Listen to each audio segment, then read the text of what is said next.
The villagers, led by the sisters and the old woman, approached the gates of St. Agatha's under the cover of darkness. Their torches flickered against the cold wind, and the atmosphere was thick with tension.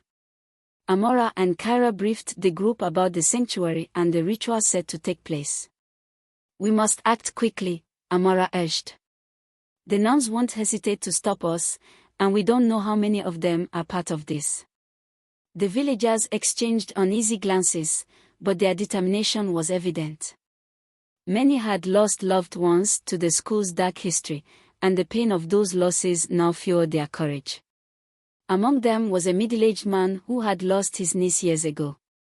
"If this stops them from hurting anyone else, he said firmly, gripping his makeshift weapon. Breaking into the chapel was their first obstacle. The doors were heavy and reinforced, but the villagers worked together to force them open.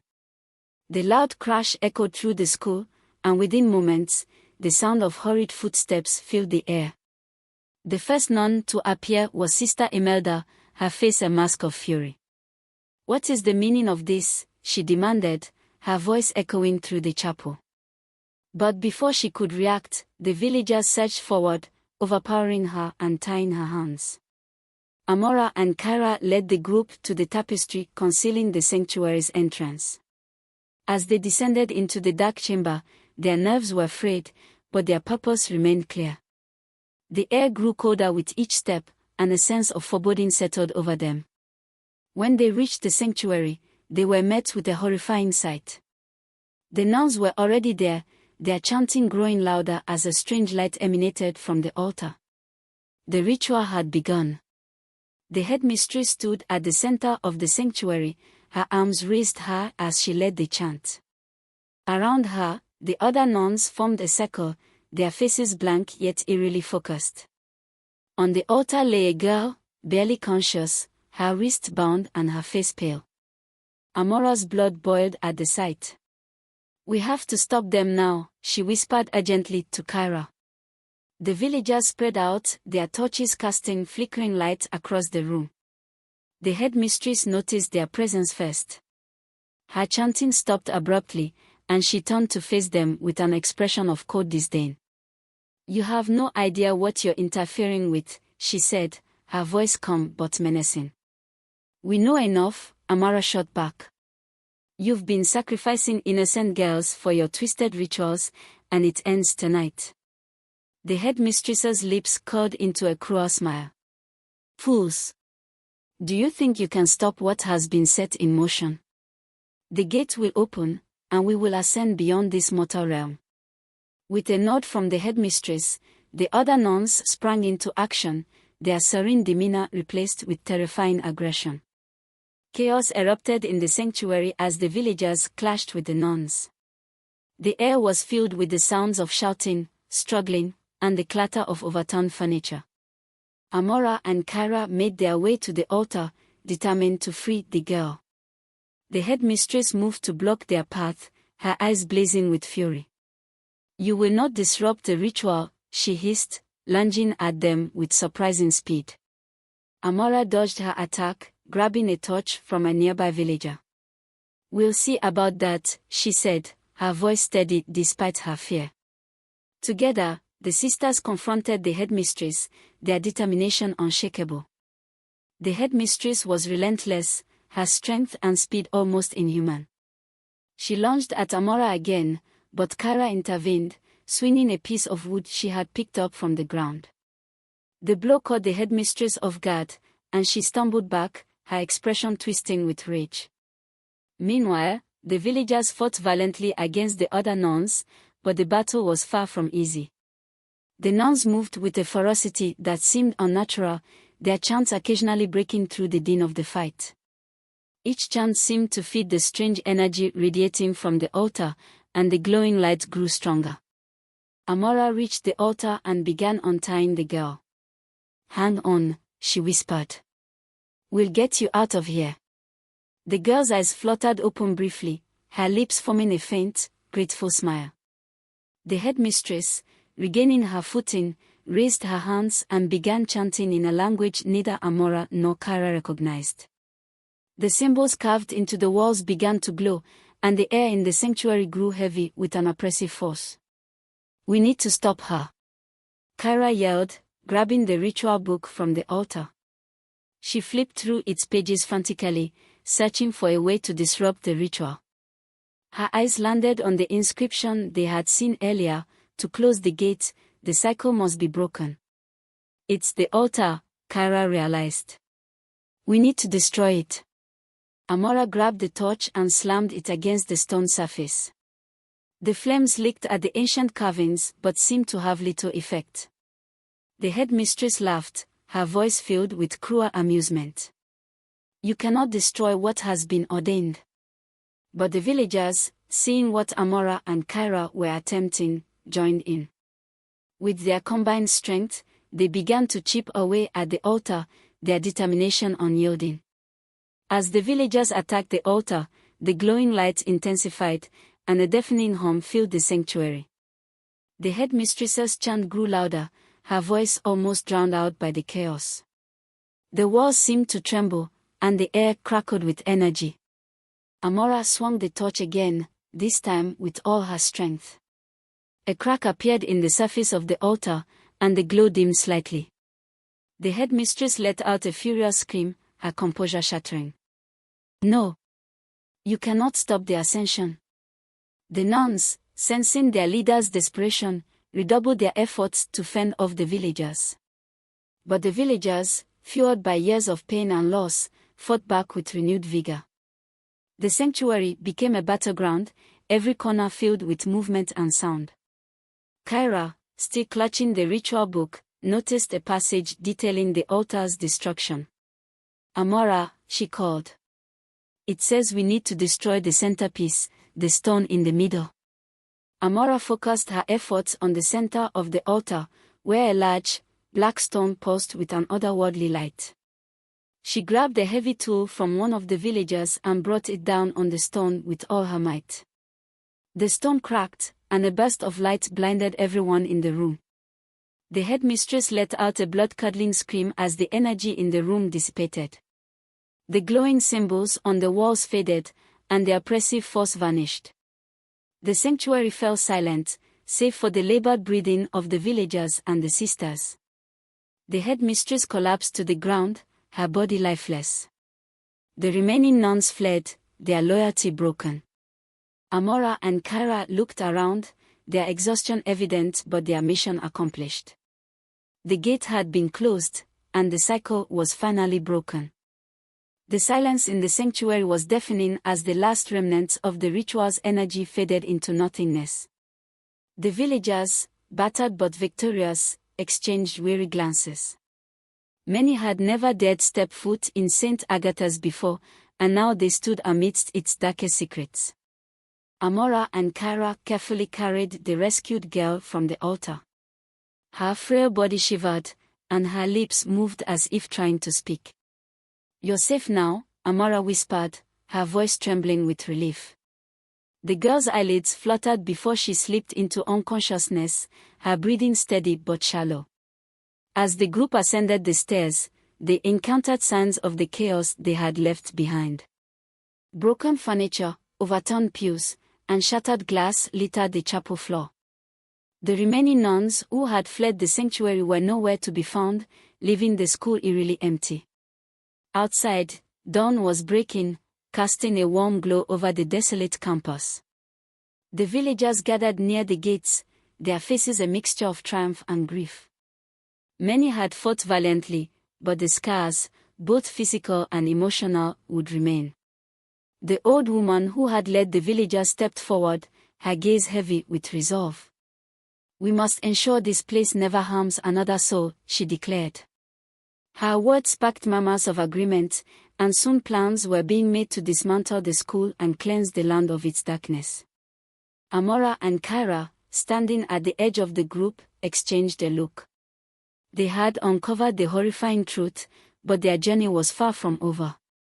"We need to get her to safety," Kyra said, gesturing to the rescued girl. "And we need answers." Together, the sisters prepared to leave St. Agatha's, knowing their battle against the shadows was only the beginning. Back in the village, the rescued girl was placed in the care of a local healer. Amora and Kyra stayed by her side, waiting anxiously for her to awaken.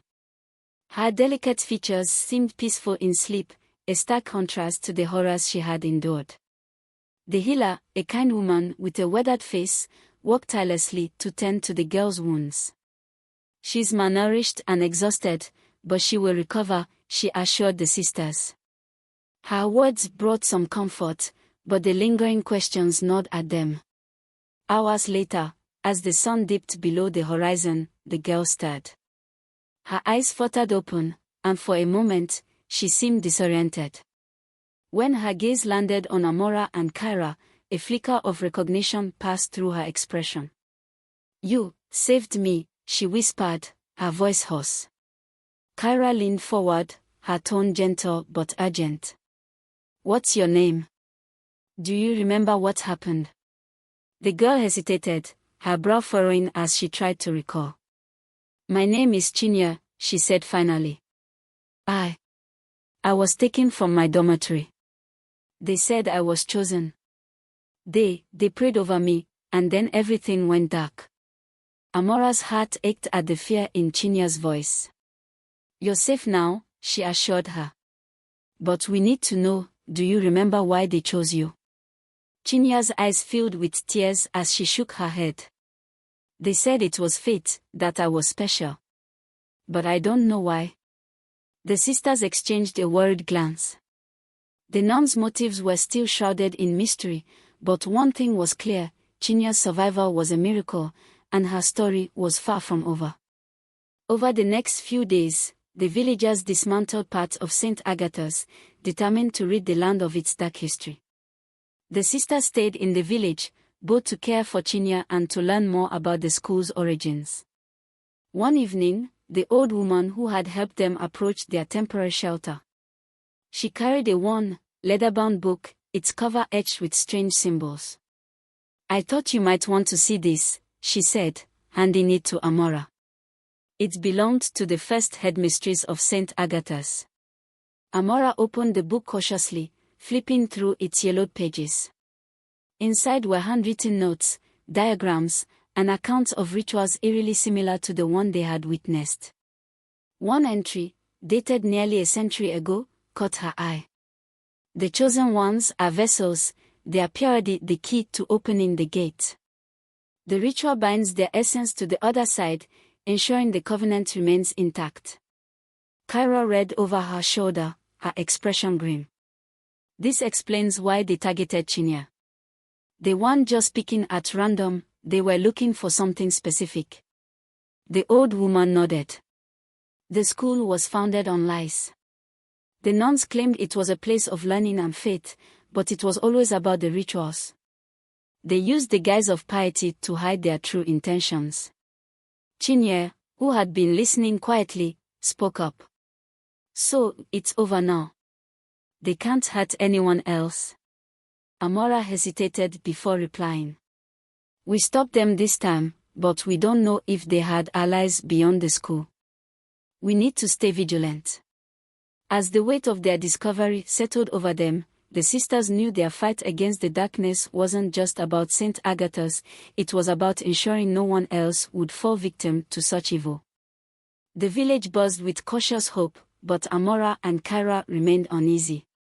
Though St. Agatha's was being dismantled, the ominous history unearthed in the headmistress's journal hinted at a wider network of corruption. They feared the school was merely one node in a sprawling web of darkness. While Chinya recovered, Amora pored over the journal's entries late into the night. Many references alluded to the Covenant of the Ascension, an elusive group spanning generations. The book mentioned other locations, sanctuaries hidden across the region, where similar rituals were said to take place. "If this isn't the only school," Amora muttered, "how many other girls are in danger?" Kyra, seated across from her, frowned. "And what about the nuns who escaped? They'll regroup if they find others who share their beliefs." Her voice was filled with determination. "We can't let that happen. Their fears proved valid when a villager reported seeing cloaked figures near the outskirts of the school grounds. Alarmed, the sisters and a few brave men from the village investigated under cover of darkness. They found evidence of hurried activity, trampled grass, extinguished lanterns, and footprints leading into the forest. They are still operating, Amara concluded, her heart sinking. The nuns are regrouping, and they might be preparing for another ritual. The sisters knew they couldn't fight this battle alone. They decided to travel to the regional mission office to report what they had discovered. It was a risk, exposing themselves to potential allies or enemies, but the sisters understood the stakes. If we stay silent, this will never end, Kyra said firmly. With heavy hearts, they prepared to leave the village, promising to return once they had secured more help. They hoped the truth would lead to justice, but they also knew it could bring greater danger. The journey to the regional mission office was grueling. Days of travel through rough terrain took its toll, but Amora and Kyra pressed on, driven by the urgency of their mission. The office, housed in a sprawling colonial-era building, stood as a symbol of authority, but also secrecy. The sisters were ushered into a meeting with Father Emmanuel, a senior cleric who listened intently to their account. His face remained neutral as they recounted the horrors of St. Agatha's, the rituals, and the journal they had found. When they finished, he leaned back, his expression unreadable. "This is a grave matter," he said after a long pause. "But it's also delicate. The church's reputation must be protected." Amora's temper flared. "Reputation? Girls are being sacrificed. You can't sweep this under the rug." Father Emmanuel sighed. "You misunderstand me. I mean only that we must act with caution. If this covenant of the Ascension exists as you claim, they are dangerous, and likely have powerful allies." Despite his measured tone, he agreed to help. He assigned a team of investigators to accompany the sisters back to the village and examine the remnants of St. Agatha's. But Amora and Kyra couldn't shake the feeling that not everyone in the mission office could be trusted. Their suspicions were confirmed when, on the journey back, their group was ambushed by cloaked figures. The attackers moved with precision, as though they had been tipped off. Chaos erupted as the investigators fought to defend the sisters. Amora and Kyra, clutching the journal tightly, managed to escape into the forest amid the melee. Exhausted and shaken, they vowed to finish what they had started.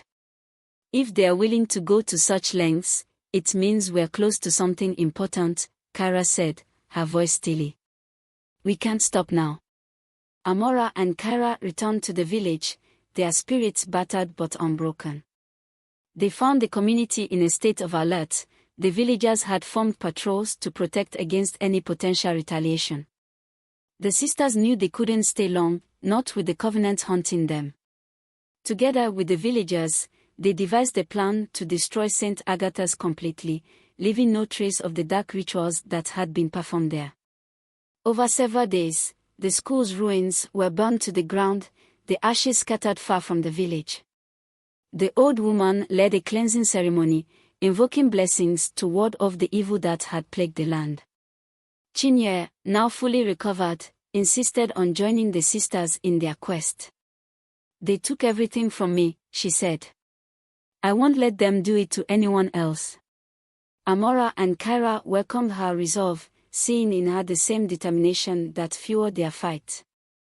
Before leaving, the sisters held a final meeting with the villagers. "We've uncovered the truth about St. Agatha's," Amora said. "But the battle isn't over. There are others like them out there, and they won't stop until they are exposed." The villagers, now united by their shared ordeal, pledged to remain vigilant and to protect their community from future threats. The sisters, accompanied by Chinya, set out once more, their journey far from over. As they walked away from the village, the sun rose behind them, casting a warm glow on the path ahead. Though the road was fraught with danger, they carried with them the hope of a brighter future. Amora glanced at her sister and their new companion, her heart swelling with determination. "We may not know what lies ahead," she said, "but we'll face it together." And so, their story continued, a story of resilience, courage, and the unyielding fight against darkness. Thank you, beautiful listeners, for your support so far by listening and staying to the end of this story. And if you haven't listened to the part 1 and 2 of this story, please do well to check my playlist for them. I'd really appreciate it if, after enjoying this story, you could take a moment to like, share, subscribe and leave a comment. Your support means a lot and helps encourage me to keep sharing more stories. Bye.